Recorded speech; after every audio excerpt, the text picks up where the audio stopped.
হরে কৃষ্ণ, রাধে রাধে। ননীগোপাল সোনা লীলাকথা চ্যানেলে সবাইকে স্বাগত। সকল সাধুগুরু বৈষ্ণব চরণে আমার শতকোটি প্রণাম জানিয়ে নতুন একটা ভিডিও শুরু করছি।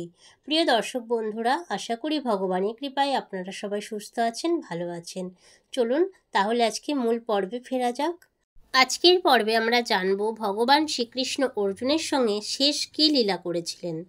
কুরুক্ষেত্রের যুদ্ধের শেষে অর্জুন তার সখা ভগবান শ্রীকৃষ্ণকে বলেছিলেন, প্রভু, আমাকে গঙ্গা স্নানে নিয়ে যাবে?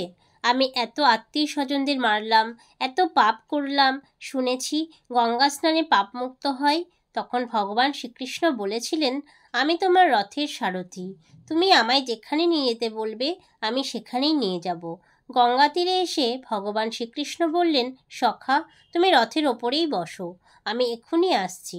এই বলে রথ থেকে নেমে ভগবান শ্রীকৃষ্ণ একটু আড়াল হলেন। অর্জুনের একটা মহৎ গুণ ছিল, তিনি পশু পাখিদের কথা বুঝতেন। এমন সময় অর্জুন দেখলেন দুজন লোক একটা মৃতদেহকে কাঁধে করে শ্মশানে নিয়ে এলো।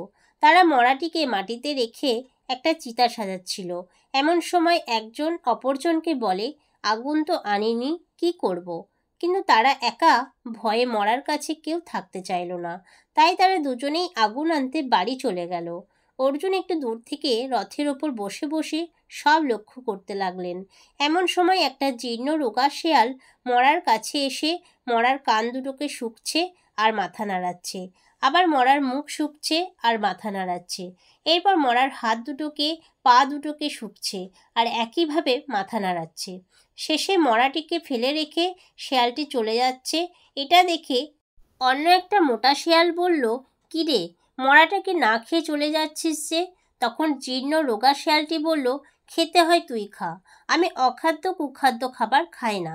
মোটা শেয়ালটি বলল, তুই এত খাবার বিচার করিস বলেই তো তোর শরীরের এই অবস্থা, চল মরাটির পা দুটোকে খাই। রোগা শেয়ালটি তখন বলল, ওই পা কোনোদিন হরি মন্দিরে প্রবেশ করেনি, আমি খেতে পারবো না। মোটা শেয়ালটি তখন বলল, তাহলে ওই মরাটির হাত দুটোকে খাই। রোগা শেয়ালটা বলল, ওই হাত দিয়ে কোনোদিন কোনো সাধুদের অথবা ভিখারিদের সেবা দেয়নি। মোটা শেয়ালটি তখন বলল, চল তাহলে কান দুটোকে খাই। রোগা শেয়ালটা বলল, ওই কান দুটো কোনোদিনও হরিনাম শোনেনি। মোটা শেয়ালটা তখন বলল, চল তাহলে মরাটার জিভটা খাই। রোগা শিয়ালটা তখন বলল, ওই জিভ দিয়ে কোনোদিন হরিনাম উচ্চারণ হয়নি, তাই আমি খেতে পারবো না।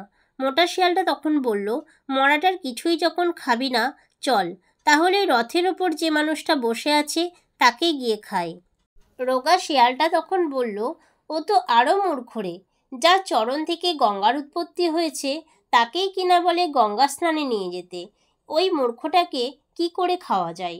এতক্ষণ অর্জুন দুই শিয়ালের কথা শুনে নিজের ভুল বুঝতে পারলেন এবং একটু পরে ভগবান শ্রীকৃষ্ণ ফিরে আসলে ওনার চরণ দুটো জড়িয়ে ধরে কাঁদতে কাঁদতে অর্জুন বলল, হে প্রভু, আমায় ক্ষমা করো। ভগবান শ্রীকৃষ্ণ অর্জুনকে সে শিক্ষা দেওয়ার জন্য এই লীলা করেছিলেন। আর এই লীলায় ভগবান শ্রীকৃষ্ণকে সাহায্য করেছিলেন বাবা মহেশ্বর, নন্দীভিঙ্গি আর যোগমায়া। শ্মশানে যিনি মরাটি সেজেছিলেন তিনি হলেন দেবাদিদেব মহেশ্বর।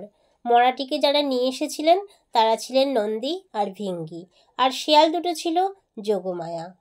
প্রিয় দর্শক বন্ধুরা, আজকের ভিডিওটা এই পর্যন্তই। যদি ভিডিওটা ভালো লেগে থাকে তাহলে লাইক, কমেন্ট, শেয়ার করবেন এবং সাবস্ক্রাইব করে পাশে বেল আইকনটা প্রেস করে দেবেন, যাতে এই রকম ধর্মীয়মূলক ভিডিও সবার আগে আপনার কাছে পৌঁছে যায়। দেখা হবে পরবর্তী ভিডিওতে। সবাই ভালো থাকবেন, সুস্থ থাকবেন। রাধে রাধে।